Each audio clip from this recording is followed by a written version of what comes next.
Hello students, क्या हाल चाल। आशा करता हूँ कि सब लोग अच्छे होंगे। तो आज मैं काव्य खंड चौथा लेकर के आया हूँ, जिनके लेखक हैं नाभा दास, जिस चैप्टर का नाम है छप्पै। तो आज का जो सेशन है बहुत ही शानदार होने जा रहा है, इसीलिए आप लोग से रिक्वेस्ट है कि पूरे वीडियो को देखें। तो छप्पै जो है, जिनके लेखक नाभा दास जी है। नाभा दास जी जो थे बहुत ही अच्छे कवि थे, जिन्होंने भक्तमाल जैसे ग्रंथ की रचना की थी। उन्हीं में से इन्होंने एक छोटी सी रचना लिखी हुई है जिसके बारे में मैं नीचे बताने जा रहा हूँ। जिनके लेखक है नाभा दास जी। जन्म जो है इनका 1570 में हुआ था। अनुमानित पूरा पता नहीं लगी थी। निधन जो है इनका अज्ञात है, पता नहीं चला कि कहाँ पे इनकी निधन हुई थी। जन्म स्थान जो है सो दक्षिण भारत में शैशव में पिता की मृत्यु और अकाल के कारण माता के साथ जयपुर में प्रवास। समझ में आ रही है कि जन्म स्थान इनके दक्षिण भारत में ऐसा हुआ था कि शैशव में पिताजी की मृत्यु हो गई थी। शैशव अवस्था में क्या हुई थी, पिताजी की बच्चे जब थे तभी इनकी पिता की मृत्यु हो गई और अकाल के कारण माता के साथ जयपुर में चले गए थे। शिक्षा जो है इन्होंने गुरु और प्रतिपालक की देखरेख में स्वाध्याय सत्संग द्वारा ज्ञानार्जन। इन्होंने सत्संग में अपना ज्ञान को अर्जन किया था, गुरु और प्रतिपालक की देखरेख में। दीक्षा गुरु जो है इनके स्वामी अग्रदास जी थे। स्वामी अग्रदास जी इनके दीक्षा गुरु थे, याद रखिएगा, जिनका दूसरा नाम अग्र अली भी था। वृंदावन में उनका अस्थायी निवास था। कृतियाँ जो है इनके सो भक्तमाल और अष्टयाम है। याद रखिए जाएगा कि इनकी कृतियाँ जो है भक्तमाल, अष्टयाम, ये सब बहुत ही अच्छी अच्छी कृतियाँ थी। छप्पै एक छंद है जो 6 पंक्तियों के पद से मिलके बना होती है। छप्पै क्या, अभी इनके जो ये जो चैप्टर है काव्य खंड, उसके काव्य खंड का नाम है छप्पै, जो 6 पंक्तियों के गद्य से बना हुआ होता है। 6 पंक्तियों गद्य पद है। भक्तमाल भक्त चरित्रों की माला है। भक्तमाल में जो है सो पूरे भक्त के बारे में ही बताया गया है, भक्ति के बारे में। याद रखिएगा, भक्तमाल जो ग्रंथ है उसमें किस चीज़ के बारे में बताया गया है, पूरे भक्ति के बारे में बताया गया है। समझ में आ रही है बात। उसके बाद देखिए, अब मैं कभी किताब पढ़ाने जा रहा हूँ। मैंने लेखक परिचय करा दिया, उसे आप ध्यान से पढ़ लीजिएगा, क्योंकि उनमें से पूछ सकती है कि उनके माता जी का कैसे उनका पालन पोषण किए, पिताजी की मृत्यु कब हो गई थी, तो ये सब ऑब्जेक्टिव पूछ सकते हैं। चलिए अब कविता की ओर चलते हैं। आप लोग भी किताब निकाल लीजिएगा, काव्य खंड 4।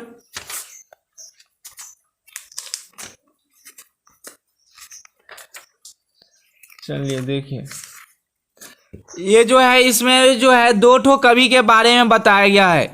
यहाँ कबीर और सुर पर लिखे हुए छप्पै भक्तमाल से संकलित है। वैष्णव भक्ति की नितांत भिन्न 2 शाखाओं के इन महान भक्त कवियों पर लिखे गई ये छंद ऊपर कही गई बातों के सटीक प्रमाण है। इस कविता में जो लिखी गई है सो दो प्रसिद्ध कवि थे, उनके बारे में बड़प्पन किए हुए हैं। इन कवियों में संबंधित अब तक के संपूर्ण अध्ययन विवेचन के सार सूत्र इन छंदों में कैसे पूर्व कथित है, यह देखना विस्मयकारी और प्रीतिकार है। ऐसा प्रतीत होता है कि गोया आगे की सतियों में इन कवियों के अध्ययन विवेचन की रूपरेखा कैसे तय कर दी गई हो। समझ में आ रही है। अब देखिए आगे क्या है छप्पै में जो है सो आपको 2 कवि के बारे में मिलेगा, एक कबीर जी के बारे में और एक सूरदास जी के बारे में। जो कबीर जी, जो देखिए कबीर जी मतलब नाभा दास जी ने कबीर जी के बारे में बताए हैं कि भक्ति विमुख जे धर्म सो अब अधर्म करी जाए। भक्ति विमुख जे धर्म सो अब अधर्म करी गाए। योग्य व्रत दान भजन बिनु तुच्छ दिखाए। भक्ति विमुख, भक्ति से जो मुख मोड़ लिया, उसका जो भी धर्म है, धर्म सो उसका जो भी धर्म है, सब के सब क्या हो जाएंगे, अधर्म हो जाएंगे। इन्होंने क्या बताया कि भक्ति विमुख, जिन्होंने भक्ति से मुंह मोड़ लिया, उनके जो सारे धर्म है सब क्या हो जाएंगे, अधर्म में बदल जाएंगे। जितने भी उन्होंने योग किए हैं, यज्ञ किए हैं, व्रत किए हैं, दान किए हैं, भजन किए हैं, सभी के सभी क्या हो जाएंगे, तुच्छ हो जाएंगे। कोई उनका मान ही नहीं रह जाएगा। इन्होंने यही बताया कि जो भक्ति से मुख मोड़ लेंगे। आगे फिर उन्होंने कहा, हिंदू तुर्क परमान रमैनी शब्दी साखी। हिंदू मुसलमान परमान रमैनी ये सब मतलब सिख ईसाई के बारे में बताने की शब्दी साखी, सभी के सभी क्या है, साखी है। साखी माने समझते हैं ना, साथी हैं सभी, नहीं पक्षपात नहीं वचन सभी के हित की भाषी। पक्षपात नहीं करनी चाहिए कभी भी। पक्षपात का अर्थ क्या होता है कि एक की तरफ बोल देंगे और दूसरे की तरफ मतलब मुंह देख करके बोलने वाली बात होती है, नहीं, इसलिए मुंह देख के बोलते हैं, नहीं बोलने के लिए। पक्षपात कभी नहीं करनी चाहिए। पक्षपात नहीं वचन सभी के हित की भाषी। आरूढ़ दशा है जगत पे मुख देखी नहीं भानी। बता रहे हैं कि आरूढ़ दशा हुए, पूरा आरूढ़ दशा है। नहीं, पहले देखिए, पक्षपात नहीं वचन सबको हित की भाषी, नहीं, सबके ऐसा वचन बोलना चाहिए कि सबके हित के लिए होनी चाहिए। आरूढ़ दशा है जगत पे, पूरे देश में ऐसा ही आरूढ़ दशा बन गया है, मुख देखी नहीं बानी, सबके मुंह देख करके बोलता है, नहीं, इसीलिए उन्होंने बताया कि पक्षपात कभी नहीं करनी चाहिए। जो सबके हित में हो वही बोलनी चाहिए। कबीर कानी राखी नहीं वर्णाश्रम खट दर्शनी। बता रहे हैं कि कबीर कानी राखी मतलब महत्व नहीं रखते हैं, कबीर महत्व नहीं रखते हैं। वर्णाश्रम खट दर्शनी, वर्णाश्रम मतलब वर्ण 4 ठो है, आश्रम भी 4 ठो है, खट दर्शनी 6 गो दर्शन है, जिसमें हम बता रहे हैं कि 6 दर्शन कौन कौन है। तो सांख्य, योग्य, न्याय, वैशेषिक, मीमांसा और वेदांत। 6 दर्शन है। कौन कौन दर्शन है?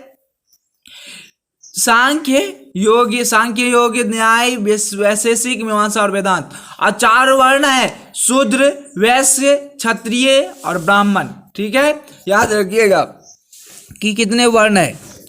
क्लियर? और 6 ठो आश्रम है, जिसमें मतलब आश्रम में मतलब पहले समय में लगभग 100 साल तक जीने की एक औसत आयु मानी जाती थी। उसी में 6 ठो आश्रम बनाया गया था कि पहले 1 से लेकर के 25 साल के बच्चे जो हैं सो शिक्षावस्था में रहेंगे, ऐसे करके सभी को बनाया गया था। नहीं, 25 से 50 तक वो गृहस्थ जब जीवन में जाएंगे, 50 से 75 में वे भक्ति के मुँह और मुड़ेंगे, और 75 से 100 में पूरा सन्यासी बन जाएंगे। ऐसा 4 आश्रम बनाए गए थे। समझ में आ रही है ना? 6 दर्शन पढ़ लिए और 4 वर्ण पढ़ लिए। 4 वर्ण में कौन कौन आते हैं? शूद्र, वैश्य, क्षत्रिय और ब्राह्मण। क्लियर? अब देखिए सूरदास जी के बारे में जो इन्होंने लिखा है, नावादास जी, जो सूरदास के बारे में इन्होंने बताया है कि सूरदास की जो एक एक लाइन होती है, एक एक वर्ड होती है, सो पता नहीं कितना सुंदर वर्ड वे लिखते हैं। हर में अद्भुत तुकधारी होते हैं, पूरे अद्भुत चीज सब लगे हुए रहते हैं।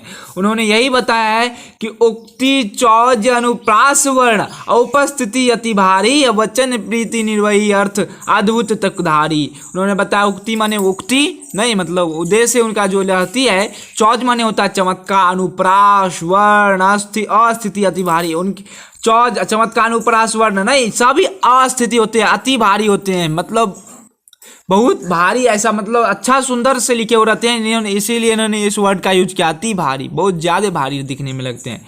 वचन प्रीति निर्वही अर्थ अद्भुत तुकधारी। वचन प्रीति, उनका जो वचन जो होता है, प्रीति माने होता है प्रेम पूर्वक वाला वचन रहता है। निर्वही, उन्होंने जो एक वर्ड शुरू में यूज कर लेते हैं, वही वर्ड लास्ट तक तुक मिला करके तुक अद्भुत तुक मिलाते हैं, पूरा बताते हैं। जैसे दिख रहे हैं ना, तुकदारी, भासी, प्रकाशी, धरे, करे, नहीं, ऐसे ही उनका हर वर्ड में एकदम लगता है कि प्रेम की वाणी बोली रहती है। नहीं, फिर बता रहे हैं कि प्रतिबिंबित दीवी दृष्टि हृदय हरि लीला भासी। प्रतिबिंबित हरि जी नहीं, श्री हरि मतलब हरि भगवान के बारे में बता रहे हैं। भगवान ने उनके प्रतिबिंबित ऐसा प्रतिबिंब बना दिए हैं, दिव्य दृष्टि में ऐसा प्रतिबिंब बना दिया है कि उन्हें हरि लीला भासी, उनको जो है हरि लीला एकदम भासी दिखते रहते हैं, सामना सामनी दिखते रहते हैं, एकदम आंखों में उनका प्रतिबिंब बन जाता है कि भगवान ने ऐसा ही सारे काम किए होंगे। नहीं, जन्म कर्म गुण रूप सभी रसना प्रकाशी। उनके जन्म कर्म गुण रूप सभी जो है उनके रसना माने जीवा पे, प्रकाशी माने प्रकाशित कर देते हैं। उनके जैसे उनको भगवान ने ऐसा आशीर्वाद दिए हैं कि वे पूरा प्रतिबिंब जो है क्या करते हैं, अपने दिव्य दृष्टि में ही बना लेते हैं। उनके जन्म कर्म गुण रूप सभी को वे अपना जीवा से क्या करते हैं, प्रकाशित कर देते हैं, बतला देते हैं। नहीं, फिर बता रहे हैं कि विमल बुद्धि होता सुखी जो यह गुण श्रवण नंद हरे। सुर कवित सुन कौन कवि जो नहीं सिर चालन करे। विमल बुद्धि होता सुखी, विमल बुद्धि हो जाएगी उसकी जो यह गुण श्रवण जो यह गुण श्रवण नहीं धारिये, नहीं, जो यह गुण को श्रवण माने होता है सुनना, जो इस गुण को सुनेंगे उनकी बुद्धि कैसी हो जाएगी, विमल हो जाएगी। सुर कवित सुनी कौन कवि, सुर माने सूरदास, सूरदास की कविता सुन के कौन कवि अपना सिर चालन नहीं करेगा। समझ में आ रहे ना, पूरा समझ गए ना, कहीं पे नहीं दिक्कत हुई तो हमको कमेंट बॉक्स में कमेंट करके बता दीजिएगा, ठीक है। अब देखिए लिखा हुआ है कि नावादास ने, क्वेश्चन आंसर एक बार देख लेते हैं। नावादास ने छप्पा में कबीर की किन विशेषताओं का उल्लेख किया है, उनकी क्रम से सूची बनाई। क्रम से आप सूची बना लीजिएगा कि उनकी भक्ति विमुख उन्होंने क्या क्या बताया है कि भक्ति विमुख, भक्ति से कभी भी मुख नहीं मोड़ना चाहिए। योग नहीं तो सारे योग यज्ञ व्रत सभी के सभी क्या हो जाएंगे, तुच्छ हो जाएंगे। हिंदू मुस्लिम में सभी क्या है, आपस में सब साखी है। पक्षपात नहीं करनी चाहिए किसी के खिलाफ, हमेशा क्या रहनी चाहिए, सभी को मुंह देख कर नहीं बोलनी चाहिए, सभी के हित में बोलनी चाहिए जो अच्छी बात।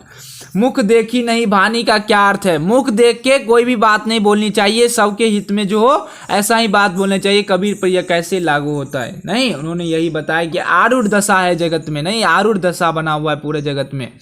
सूर के काव्य की किन विशेषताओं का उल्लेख कवि ने किया है, काव्य की किन विशेषता का उन्होंने क्या है, उक्ति चौज अनुप्रास वर्ण, उनके जो कविता में जो है उक्ति चौज नहीं, मतलब इतना उक्ति में रहता है, चमत्कार अनुप्रास ऐसा रहता है, उसी के बारे में हम लिख देंगे। नहीं, अर्थ स्पष्ट करे। सुर कवित सुनी कौन कवि जो नहीं सिर चालन करे, नहीं, सूरदास की कविता को सुनकर कौन ऐसे कवि है जो अपना सिर चालन नहीं करेंगे। सिर चालन मतलब समझते हैं ना, सिर को हिलाने लगेंगे, पूरा उनके कविता में एकदम मग्न हो जाएंगे। उसी को बताया गया है कि जो नहीं सिर चालन करे।